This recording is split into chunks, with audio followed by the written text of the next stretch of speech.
हिंदी में यूपीएससी की तैयारी से संबंधित प्रोग्राम्स को देखने के लिए सब्सक्राइब करें स्टडी IQIAS हिंदी। हेलो दोस्तों, मैं मनोज कुमार आप सभी लोगों का स्वागत करता हूं आपके अपने चैनल स्टडी IQIAS हिंदी पर। दोस्तों, आज मैं चर्चा करने जा रहा हूं इतिहास वैकल्पिक विषय और जीएस के पॉइंट ऑफ व्यू से ब्रिटिश ईस्ट इंडिया कंपनी की सहायक संधि की नीति। दोस्तों, आप अच्छे तरीके से जानते हैं कि British east India company Bharat पर अपना शासन स्थापित करना चाहती थी, जिससे कि भारतीय संसाधनों को अच्छे तरीके से वो लूट सके, भारतीय संसाधनों को इंग्लैंड के लिए इस्तेमाल कर सके। इस संदर्भ में ब्रिटिश ईस्ट इंडिया कंपनी केवल व्यापार करने के लिए नहीं आई थी, बल्कि भारत पर नियंत्रण करके उसे उपनिवेश बना करके भारतीय संसाधनों को लूटने की उसकी योजना थी। इस संदर्भ में अधिकतम संसाधनों की लूट तभी हो सकती है जब उस देश को एक उपनिवेश बना लिया जाए और अपने कंट्रोल में कर लिया जाए।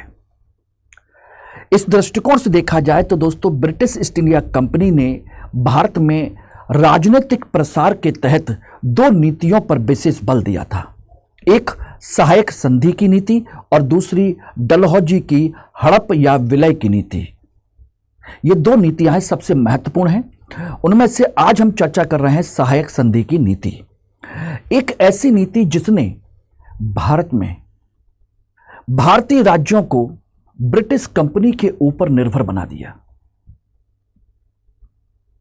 यानी कि सभी राज्य कंपनी के ऊपर डिपेंड हो गए अपने सुरक्षा के लिए, अपने सारी चीजों के लिए, और वो कंपनी के दिशा निर्देशों के अनुसार ही कार्य करते थे। आखिर ऐसा क्यों हुआ, कैसे हुआ कि कोई भी एक राजा, कोई भी एक देश, कोई भी एक राज्य दूसरे एक व्यापारिक कंपनी के साथ ऐसी नीति कैसे अपना सकता है, किस तरीके से कर सकता है कि वो सब कुछ करे और हम कुछ भी ना करें। यानी कि कह सकते हैं कि जंगल का राजा जंगल में रहता है, दूसरे जानवरों से उसको डर लगता है या किसी भी कारण से उसको लगता है कि दूसरे जानवर उसके साथ गलत व्यवहार कर सकते हैं, या उसको यह बता दिया जाता है कि भाई तुम्हारी जान खतरे में है, इसलिए तुम एक काम करो, तुम्हारी जान की सुरक्षा हो जाएगी। तो शेर पूछता है कैसे? तो वो कहते हैं कि तुम हमारे पिंजड़े में आ जाओ, हम तुम्हें समय पर खाना पीना भी देंगे, सारी चीजें भी देंगे, और दूसरा अगर कोई तुम पर अटैक करेगा तो हम उससे तुम्हारी सुरक्षा भी करेंगे। बस शेर को कुछ समझ में नहीं आया, उसने कहा कि ठीक है, और शेर इस तरीके से उस शिकारी के पिंजड़े में, शिकारी के जाल में या शिकारी के बाड़े में आकर के रहने लगता है, और वो समझता है कि बस अब तो मैं सब कुछ हो गया, बढ़िया तरीके से हो गया, अब मुझे कोई कुछ नहीं कर सकता। कुछ ऐसी ही कहानी है सहायक संधि प्रणाली की, जहां पर राजा अपनी सुरक्षा के लिए, कहने के लिए राजा है और कंपनी खड़ी है नीचे, उसके लिए सोचिए संधि पर हस्ताक्षर करके कंपनी को दे रहा है कि तुम मेरी सुरक्षा करो। बोले किससे? मेरे पड़ोसियों से। बस इतनी सी कहानी है सहायक संधि की। और इस तरीके से जब एक शिकारी शेर को अपने पिंजड़े में, अपने बाड़े में ले लेता है तो पूरे जंगल पर कब्जा कर लेता है, पूरे जंगल में अपने जगह जगह पर अपने उन सिपाहियों को लगा देता है जो दूसरे जानवरों से उसकी रक्षा करेंगे। यानी कि अब एक तरीके से शेर निहत्था हो गया, अब उसके पास कुछ भी नहीं है, वो कुछ नहीं कर सकता सिवाय इसके कि जो शिकारी कहे। यही है आपकी सहायक संधि की नीति। चलिए इसको हम लोग स्टार्ट करते हैं, समझने की कोशिश करते हैं, और इसी तरीके से आप लोग ध्यान रखिएगा, इसी पैटर्न पर, इसी तरीके से कंसेप्ट वाइज एक कहानी के तौर पर पढ़ने की कोशिश करते हैं इतिहास वैकल्पिक विषय, जिसमें आसानी से 300+ मार्क्स आप लोग ला सकते हैं, इजीली 300+, नॉर्मल तरीके से, बहुत टफ नहीं है। मेरे साथ इस बैच को ज्वाइन करिए, MK लाइव कोड का इस्तेमाल कीजिए और अपनी फीस में डिस्काउंट लेकर के तैयारी को शुरू कीजिए। और इस बैच में अभी आप एडमिशन ले सकते हैं 24 दिसंबर तक। और ये बैच दोस्तों आपको बता दूं कि मैं विश्व इतिहास से शुरू हुआ, जिसका अभी केवल एक लेक्चर हुआ है, जस्ट अ सिंगल लेक्चर। तो अभी आप इस बैच को ज्वाइन कर सकते हैं, ठीक है। चलिए अब इसमें हम लोग बात करते हैं ब्रिटिश ईस्ट इंडिया कंपनी की सहायक संधि की नीति। संधि की नीति, यह सहायक संधि की नीति दोस्तों ब्रिटिश कंपनी की एक प्रकार से देखा जाए तो राज्यों पर अप्रत्यक्ष नियंत्रण की नीति है। ध्यान रखना, मैं साथ के साथ समझाता चल रहा हूं। राज्यों पर अप्रत्यक्ष नियंत्रण की नीति है।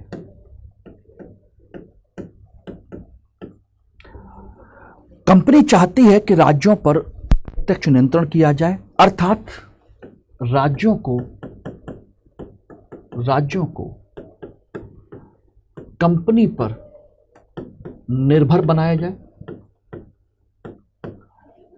कंपनी को राज्यों पर निर्भर बनाया जाए, ठीक है ना। राज्यों को अपने प्रभाव क्षेत्र में लाया जाए।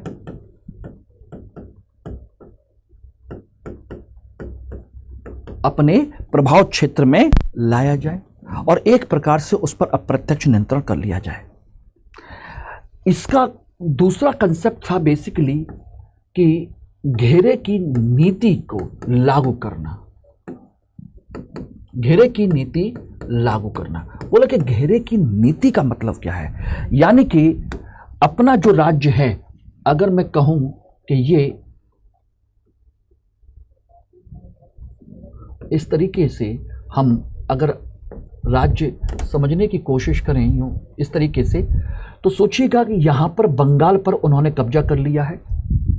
ये रहा, इस बंगाल पर वो ऑटोमेटिकली कब्जा कर चुके हैं।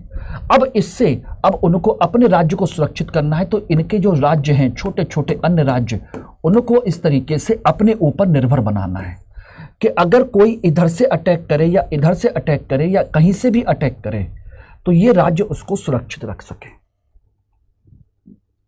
अगर कोई भी बाहर से अटैक करता है, चाहे कोई भी हो, तो उस राज्य से अपने राज्य को सुरक्षित रखना, जो भी लड़ाई होगी यहां पर, यानी कि इन राज्यों में संधि करके इनके राज्यों में सेना रखना, इनकी पूरी सैन्य व्यवस्था अपने हाथ में रखना, इनके खर्चे पर रखना। कोई भी युद्ध करना है तो इनके राज्य में करना है, अपने राज्य में नहीं। अपने राज्य को पूरी तरीके से सुरक्षित रखना। घेरे की नीति का मतलब ही है अपने राज्य को सुरक्षित रखना, राज्य को सुरक्षित रखना। ये इस नीति का इनका कंसेप्ट था जिसको इन्होंने लागू किया, ठीक है ना। अब इसके पीछे कारण क्या थे वो आप एक एक करके हम लोग देख सकते हैं कि आखिर इस नीति को अपनाया क्यों, क्या कारण थे। दोस्तों कारण थे संभावित नेपोलियन का आक्रमण।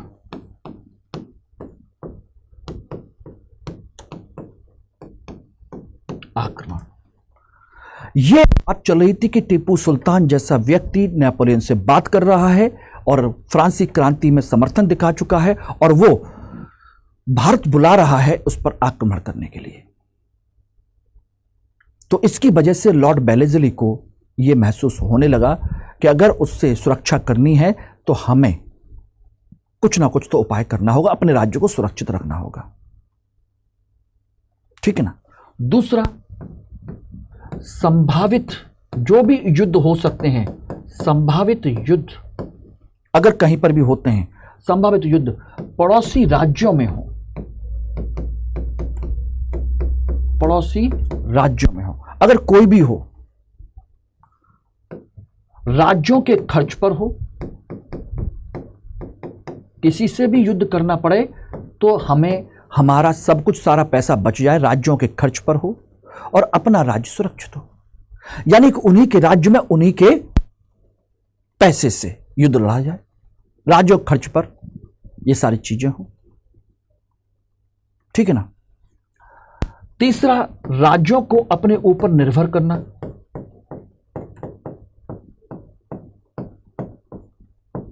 ऊपर निर्भर बनाना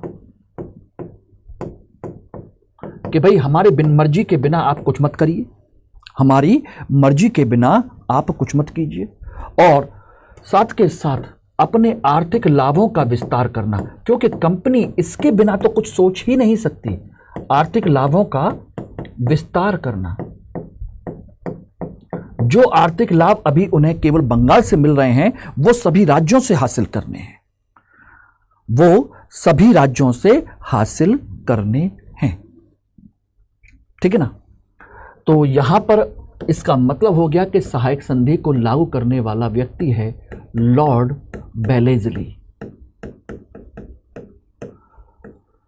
लॉर्ड बेलेजली। आपको एक खास बात और बता दूं कि सहायक संधि जैसी व्यवस्था को सबसे पहले इनडायरेक्टली सबसे पहले भारत में शुरू किया था शिवाजी ने, जहां पर वो अपने पड़ोसी राज्यों की सुरक्षा करने के लिए उनसे चौथ वसूलते हैं, चौथ और सरदेशमुखी वसूलते हैं कि ना हम आक्रमण करेंगे ना किसी को आक्रमण करने देंगे, आप हमें अपनी आय का 1/4 हिस्सा, और मैं सभी देशमुखों का देशमुख हूं, इसलिए आपकी आय का 1/10 हिस्सा सरदेशमुखी मुझे चाहिए। कोई लूटमार नहीं करेगा। बस अंतर इतना था कि उस शिवाजी की नीति में उस राज्य की सुरक्षा करने के लिए कोई सेना नियुक्त नहीं की गई थी। इसको थोड़े से मॉडिफाइड तरीके से लागू किया था सबसे पहले, वो था आपका डुप्ले, फ्रांसीसी गवर्नर डुप्ले, जिसने हैदराबाद के राज्य के साथ, हैदराबाद के निजाम के साथ इस तरह की संधि की थी, सहायक संधि की नीति, जिसमें बाकायदा लगभग वही प्रोविजन थे जो इसके हैं। बस वो इंप्लीमेंट ज्यादा बड़े स्तर पर नहीं कर पाया क्योंकि वहां की सरकार ने, यानी कि फ्रांस की सरकार ने उसको वापस बुला लिया, और उसी नीति को लॉर्ड बेलेजली ने व्यापक तरीके से थोड़ा सा मॉडिफाई करके इसको लागू कर दिया और पूरे भारत को अपने ऊपर निर्भर बना लिया। तो ये कारण समझ में आ गए। इसका मतलब अब इसकी शर्तें क्या थी वो आप देख लीजिएगा। उन शर्तों में क्या क्या रखा गया, क्या शर्तें थी, शर्तें, क्योंकि शर्तों से ही पता चलेगा कि क्या क्या है। ठीक है ना। नंबर 1, राज्य में सुरक्षा के लिए हेतु ब्रिटिश सेना रहेगी, ब्रिटिश सेना की नियुक्ति की जाएगी। ठीक है ना। नंबर 2, खर्च राज्य देगा, राज्य का, या तो नगद में या फिर आपका भू अनुदान के रूप में, भू अनुदान, या तो जमीन का टुकड़ा दे दीजिए या नगद दे दीजिए, लेकिन कोशिश रहती थी कंपनी की कि अनुदान दे दे, बोले टैक्स तो हम वसूल लेंगे। ठीक है ना। तीसरा, दरबार में, राज्य के दरबार में एक रेजिडेंट रहेगा। यही रेजिडेंट सबसे पहले डुप्ले ने नियुक्त किया था जनरल बुस्सी को। ठीक है ना। चौथा, युद्ध व संधि, युद्ध व संधि या विदेशी संबंध, विदेशी संबंध अब कंपनी देखेगी, यानी कि राजा अब ना तो युद्ध की घोषणा कर सकता है ना संधि की घोषणा कर सकता है। इसका मतलब विदेशी संबंध पूरी तरीके से कंपनी के अधीन रहेंगे, तभी तो सुरक्षा कर पाएगी, किससे करना है किससे नहीं करना। ठीक है ना। और पांचवा, राज्य किसी अन्य विदेशी को, अन्य विदेशी को नियुक्त नहीं करेंगे, करेगा, अपने यहां किसी भी स्तर पर उनको नियुक्त नहीं करेगा, और कंपनी इस पूरे राज्य की सुरक्षा की जिम्मेदारी लेगी। बदले में कंपनी को क्या मिलना है? सिर्फ और सिर्फ सेना का खर्च, पैसा,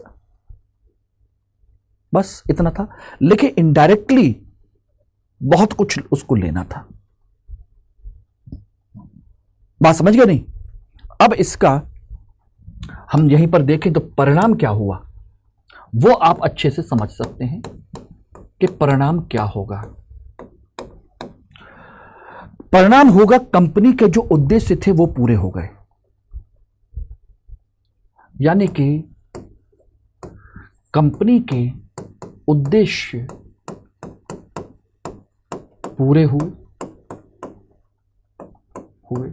जैसे नंबर 1, कंपनी यानी कि राज्य कैसे हो गए?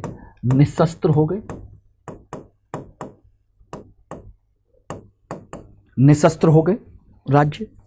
भाई राज्यों के पास क्या बचा? कुछ भी नहीं। नंबर 2, सेना बिना खर्च के पूरे भारत में नियुक्त हो गई। सेना बिना खर्च के पूरे भारत में नियुक्त हो गई। तीसरा, राज्य विद्रोह करने की स्थिति में नहीं रहे। विद्रोह की स्थिति में भी नहीं, क्योंकि उनके पास अब विद्रोह करने के लिए सेना भी नहीं बची। ठीक है ना। चौथा, आपका कंपनी राज्यों के विवादों में मध्यस्थ बनी, यानी कि एक तरीके से राज्यों के बड़े भाई की तरह ये पेश आने लगी। ठीक है ना। और पांचवा, जो रेजिडेंट नियुक्त किए गए, रेजिडेंट ये शक्तिशाली होते चले गए और राज्य के मामले में हस्तक्षेप करते गए।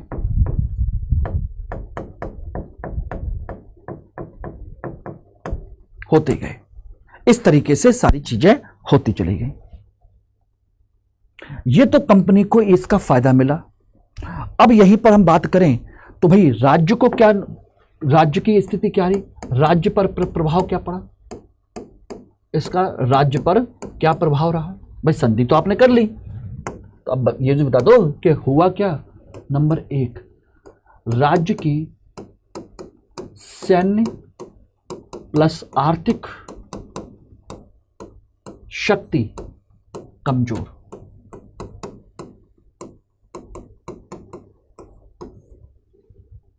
दोनों चीजें, शासकों का मानसिक आर्थिक हर तरीके का बल कमजोर हो गया। राज्य की दूसरा हम कह सकते हैं उसकी स्वतंत्रता समाप्त हो गई। अब वो उनकी बिना मर्जी के कुछ कर नहीं सकता, यानी कि स्वतंत्रता खोल गिरवी रख करके उन्होंने सुरक्षा खरीदी। ठीक है ना। अब जब वो सुरक्षित हो गए तो जनता के कल्याण की अनदेखी,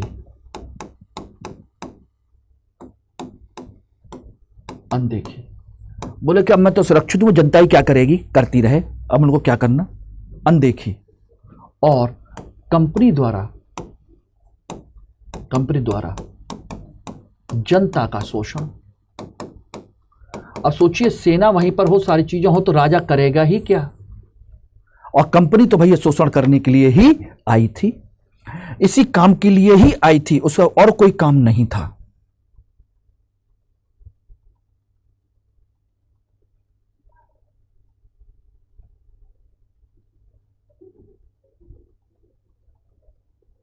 ठीक है ना। Clear everybody. और चौथा, रेजिडेंट द्वारा आंतरिक मामलों में हस्तक्षेप,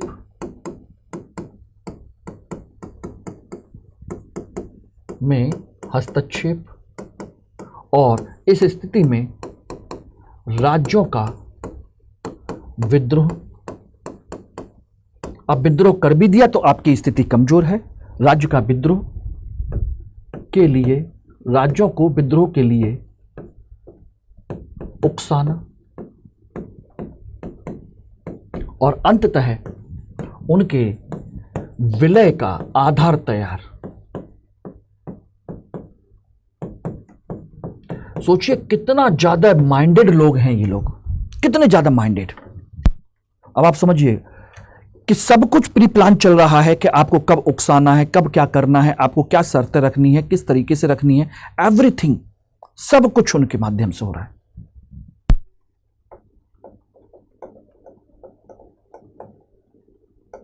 सब कुछ। और इस तरीके से उनके राज्यों को विलय कर लिया गया। ठीक है ना। अब कौन कौन से राज्य थे वो आप देख सकते हैं। प्रमुख राज्य जिन्होंने इसको स्वीकार किया, सबसे पहले नंबर 1 हैदराबाद, दूसरा मैसूर,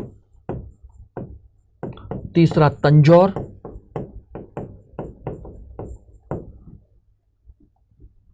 चौथा अवध, पांचवा पेशवा, छठा भोंसले, सातवां सिंधिया। ये रहे, ये एक सीक्वेंस है। इन राज्यों ने येन केन प्रकारेण अपनी सुरक्षा खरीदने के लिए स्वतंत्रता को गिरवी रख दिया था। लेकिन मैसूर के मामले में टीपू सुल्तान ने साफ साफ कहा था कि 100 साल भेड़ की तरह जीने से बढ़िया है कि शेर की तरह एक दिन जिया जाए। और उसने इस संधि पर, शर्तों पर कभी भी हस्ताक्षर नहीं किए। युद्ध किया, लड़ा, वो अलग बात है कि भाई मराठे और हैदराबाद का निजाम ब्रिटिश कंपनी के साथ मिलकर के, सभी ने मिलकर के उस पर आक्रमण किया, उसको हराया और लास्ट में जाकर के 1799 में उसको मार दिया गया। यह था आपका बेलेजली की सहायक संधि की नीति, जिसके माध्यम से बेलेजली ने बहुत शांतिपूर्ण तरीके से पूरे भारत में अपनी सेना रख दी और पूरे भारत पर अपना अप्रत्यक्ष नियंत्रण कर लिया सभी राज्यों में। डलहौजी की विलय की नीति के लिए उन्होंने एक आधार तैयार कर दिया।